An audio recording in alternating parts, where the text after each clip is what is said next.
வணக்கம் ஓவியா. விடுதலை போராட்ட வீரர் எஸ் ராமசாமி படையாச்சியாரின் 108வது பிறந்த நாளை முன்னிட்டு தமிழ்நாடு முதலமைச்சர் மு.க. ஸ்டாலின் சென்னை கிண்டி ஹால்டா சங்கத்தில் அமைந்துள்ள ராமசாமி படையாச்சியாரின் திருவுருவச் சிலைக்கு மாலை அணிவித்தும் மலர்களை சூட்டியும் மரியாதை செலுத்தி வருகிறார்.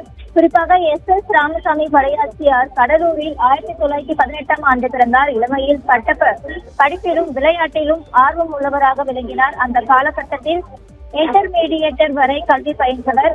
ராமசாமி படையாச்சியாரின் 1950ஆம் ஆண்டு தொடக்கத்தில் தென்னார்காடு மாவட்டத்தில் பிற்படுத்தப்பட்ட தாழ்த்தப்பட்ட மக்களின் முன்னேற்றத்திற்காக பாடுபட்டவர்.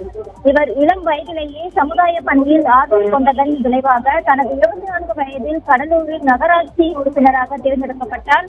அடுத்த 4 ஆண்டுகளில் நகராட்சி தலைவராகவும் தேர்வு செய்யப்பட்டார். பின்னர் மக்களின் குடிநீர் பிரச்சனையை தீர்க்க இவர் குடிநீர் திட்டம் கொண்டு வந்தார் என்பது குறிப்பிடத்தக்கது.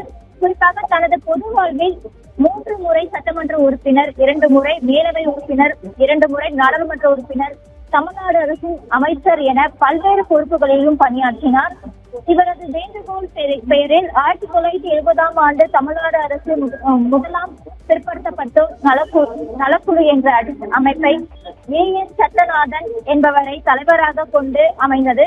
குழு வழங்கிய பரிந்துரையின் அடிப்படையில் பிற்படுத்தப்பட்டோருக்கும் தாழ்த்தப்பட்டோருக்கும் வழங்கப்பட்ட இடஒதுக்கீட்டுகள் உயர்த்தி வழங்கப்பட்டன என்பது குறிப்பிடத்தக்கது. குறிப்பாக ராமசாமி படையாச்சியாரின் பிறந்த நாளை தமிழ்நாடு அரசின் சார்பில் விழாவாக ஆண்டுதோறும் கொண்டாடப்பட்டு வருகிறது.